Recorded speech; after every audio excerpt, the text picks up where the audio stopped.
Hello everyone, and welcome back to Inspire Nation, where we dive deep into the real stories shaping our world. Today, we're tackling one of the most shocking geopolitical events of 2026, the U.S. military's capture of Venezuelan President Nicolás Maduro. On January 3, 2026, in a lightning-fast operation, American forces stormed Caracas, seized Maduro and his wife Celia Flores, and flew them straight to New York for trial. This wasn't just an arrest, it was a full-scale military intervention that has sparked global outrage, legal debates, and questions about America's role on the world stage. To understand why the U.S. went after Maduro, we need to go back to Venezuela's turbulent history. Once one of South America's richest nations thanks to its massive oil reserves, over 300 billion barrels, the largest in the world, Venezuela has been in freefall since the early 2000s. It all started with Hugo Chavez, Maduro's predecessor, who rose to power in 1999 on promises of socialist reforms.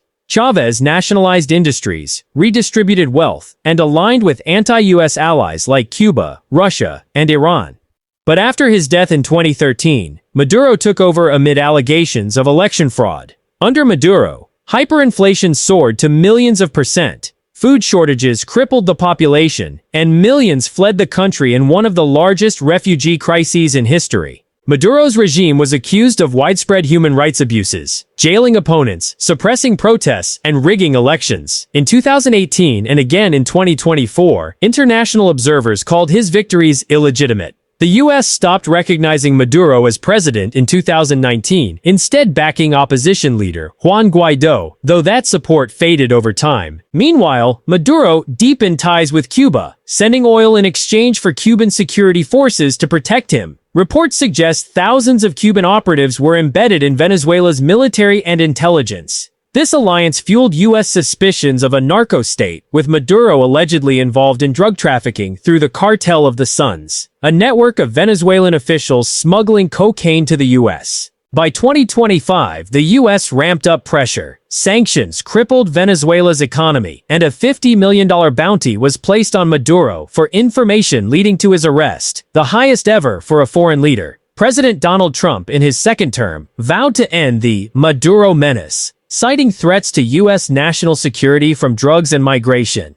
The legal case against Maduro started in 2020 when the U.S. Department of Justice indicted him on narco-terrorism, drug trafficking, and weapons charges. Prosecutors alleged Maduro led a conspiracy to flood the U.S. with cocaine, partnering with Colombia's FARC rebels and using Venezuelan ports for shipments. A superseding indictment in January 2026 added more names, including Maduro's wife, son, and key ministers like Diosdado Cabello. The bounty jumped from $15 million to $50 million, signaling the U.S. was done waiting for tips. They were going in themselves. In the months leading up to the operation, the U.S. built up a massive military presence off Venezuela's coast. Warships, fighter jets, and special forces. This was framed as a counter-narcotics campaign, with strikes on drug boats and blockades of oil tankers. Behind the scenes, spies monitored Maduro's every move, where he slept, what he ate, even his pets, with help from a Venezuelan insider.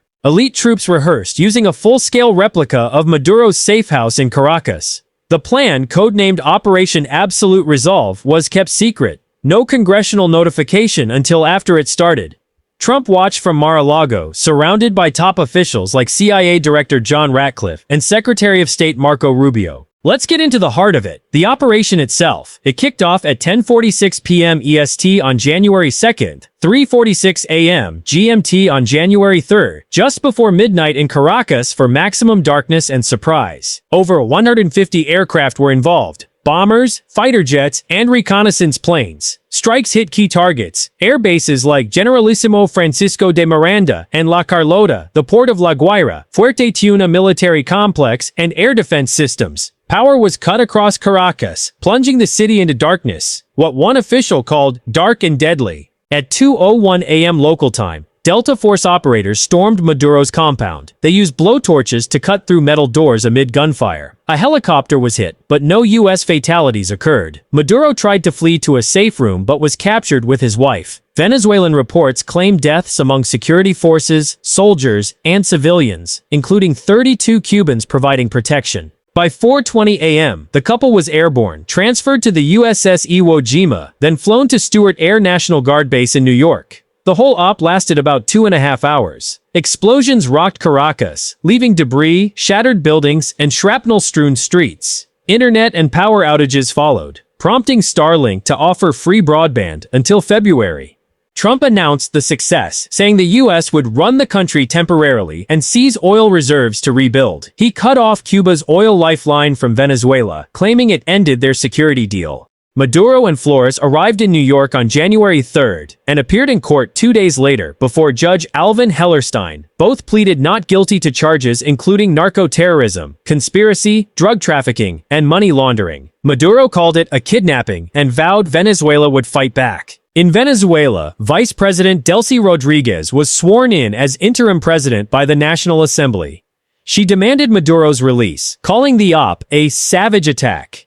Caracas was eerily quiet post-strike, with closed businesses and anxious residents. Opposition figures like Maria Corina Machado pushed for power, but the U.S. expressed doubts. Globally, reactions were swift. Celebrations among Venezuelan exiles, but protests in allied nations like Nicaragua, where dozens were arrested for supporting the capture. Was this legal? Experts say no. Under international law, no UN authorization or self-defense claim holds up. Comparisons to the 1989 Noriega invasion in Panama are common. Both involved drug charges and U.S. claims of illegitimacy, but lacked local consent. Congress wasn't consulted beforehand, sparking war powers debates. China condemned it as aggression against sovereignty. Colombia's Gustavo Petro called it baseless abduction. Even U.S. Democrats like Chuck Schumer criticized the lack of planning. The UN Security Council met, with Secretary General Antonio Guterres expressing concern over violated international rules. On X, formerly Twitter, reactions ranged from memes praising Trump to calls for accountability. Trump hinted at more actions against Mexico and Colombia.